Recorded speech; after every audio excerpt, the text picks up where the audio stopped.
कि कोई भी व्यक्ति गरीब नहीं होता। उसकी सोच ही उसे गरीब कर देती है, क्योंकि जो इंसान जिस प्रकार या जितनी बड़ी सोच रखता है, उसे उतनी ही बड़ी सफलता प्राप्त होती है। इंसानों की सोच में बस इतना सा ही फर्क होता है कि कोई व्यक्ति खुली आंखों से सपना देखते हैं, तो कोई व्यक्ति बंद आंखों से।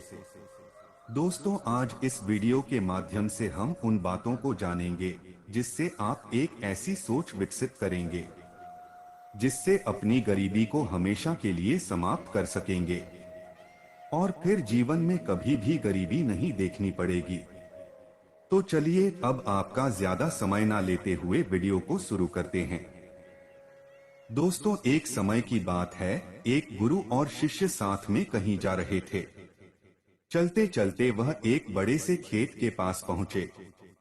उन दोनों को प्यास सताने लगी तो उन्हें खेतों के बीचों बीच एक टूटा फूटा घर दिखाई देता है।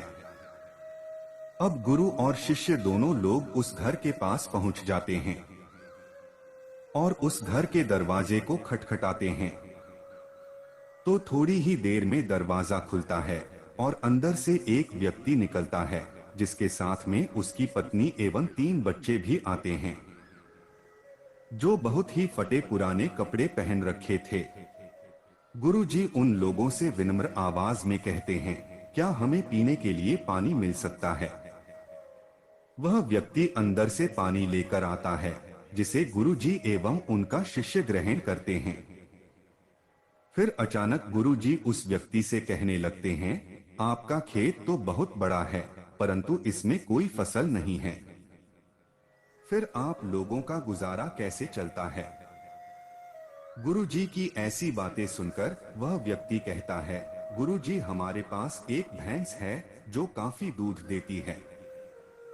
वही दूध बेचकर कुछ पैसे मिलते हैं, जिससे हमारा गुजारा हो जाता है। इसी तरह बातों ही बातों में शाम हो जाती है। तो गुरु ने सोचा, आज की रात्रि हम यहीं रुक जाते हैं। इसके बाद गुरुजी उस व्यक्ति से रुकने की अनुमति मांगते हैं। वह व्यक्ति अनुमति दे देता है और गुरुजी वहीं रुक जाते हैं। आधी रात बीत चुकी थी, तभी अचानक गुरुजी नींद से उठ जाते हैं और अपने शिष्य के कान में जाकर एकदम धीरे से आवाज देते हैं, इधर से चलो, अब हमें यहां से चलना चाहिए और इसके भैंस को भी साथ में ले जाकर जंगल में छोड़ देना है। गुरुजी की ऐसी बातों को सुनकर थोड़े समय के लिए शिष्य को विश्वास नहीं हो पा रहा था, क्योंकि ये वही गुरु हैं जो इतना ज्ञान दिया करते थे, परंतु आज पहली बार किसी के साथ गलत करने के लिए बोल रहे थे। लेकिन शिष्य गुरु की बात को टाल भी नहीं सकता था। आखिर वह गुरु और शिष्य जंगल की तरफ उस भैंस को लेकर निकल पड़ते हैं और उस भैंस को जंगल में ले जाकर ऐसी जगह में छोड़ देते हैं जहां से उसका वापस आना बहुत मुश्किल था। इसके बाद वह गुरु और शिष्य वहां से चले जाते हैं, परंतु शिष्य के मन में यह बात हमेशा ही खटकती रहती थी। लगभग 10 वर्ष गुजर जाने के बाद शिष्य ही एक बड़ा गुरु बनता है। तो उसके मन में विचार आता है कि क्यों न उस व्यक्ति से मिला जाए जिसकी भैंस जंगल में छोड़े थे, और उसकी कुछ आर्थिक मदद ही कर देंगे ताकि उसकी आगे की जिंदगी खुशहाल हो सके। इसी विचार से वह निकल पड़ा और कुछ ही समय में उस व्यक्ति के पास पहुंच गया। लेकिन वहां का दृश्य देखकर वह चकित हो जाते हैं, क्योंकि अब उस खेत में बहुत से वृक्ष थे जिसमें बहुत सारे फल भी लगे थे और झोपड़ी की जगह एक विशाल घर था। यह सब देखकर वो शिष्य मन में विचार करने लगा कि हो सकता है भैंस के चले जाने के कारण वह व्यक्ति सब कुछ बेचकर यहाँ से चला गया होगा। और यही सोचते हुए वापस लौटने लगते हैं, तभी उसकी नजर उस व्यक्ति पर पड़ती है। तो वहीं से उस व्यक्ति के पास जाकर कहते हैं, शायद आप हमें न पहचानते हैं, लेकिन कई वर्षों पहले मैं आपसे मिला था।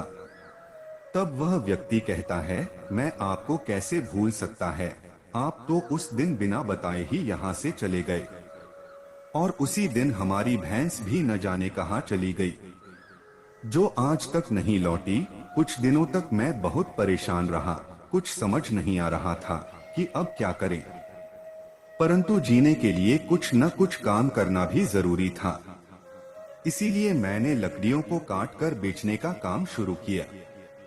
जो भी पैसे मुझे मिले उसे मैंने अपने खेतों में खर्च करके फसल उगा लिया। फसल बहुत अच्छी हुई, जिसे मैंने फलों का एक बगीचा लगवा दिया, जिस बगीचे में बहुत अच्छे फल लगे, और आज मैं शहर का फल बेचने वाला सबसे बड़ा व्यापारी हो गया। लेकिन यह सब कुछ कभी न हो पाता अगर वह भैंस यहाँ से न गई होती, क्योंकि उसी बहस के कारण मैं कोई दूसरा कार्य नहीं करना चाहता था। उसके जाने के बाद मैंने कार्य का दूसरा रास्ता चुना, जिससे मैं पैसा कमा सकूं। लेकिन आज मैं अपनी जिंदगी से बहुत खुश हूं और शहर का सबसे बड़ा व्यापारी भी हूं। यही बात सुनकर शिष्य कहता है, यह कार्य तो तुम पहले भी कर सकते थे। तब वह व्यक्ति बोला, कर तो सकता था, परंतु उस समय मेरी जिंदगी बिना मेहनत किए भी चल रही थी। इसी कारण मुझे कभी इस बात का एहसास ही नहीं हुआ कि मैं भी कभी कोई दूसरा काम कर सकता है। यही कारण है कि मैंने कभी कोशिश नहीं की, लेकिन भैंस के जाने के बाद मुझे इस बात का एहसास होने लगा कि मैं कोई दूसरा कार्य भी कर सकता है। और मैंने उसी समय यह दृढ़ निश्चय किया कि अब अपनी जिंदगी में जो कुछ भी करूंगा अपने दम पर करूंगा, और इसी संकल्प की वजह से आज इस मुकाम पर पहुंचा है।